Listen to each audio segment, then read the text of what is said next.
Hurt பண்ணியிருந்தா sorry. N point of வியூவில் friendship வேறு, லவ் வேறு. சில்டா, நான் ஹர்ட்ல ஆகல. ஏன்டி போய் சொல்கிறேன்? அதான் கண்ணெலாம் கலங்கியிருக்கு. அது வழி வேற டிபார்ட்மெண்ட்.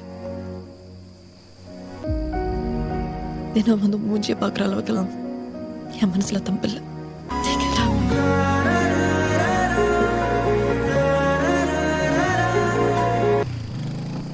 விட்டு போன வாசலிலே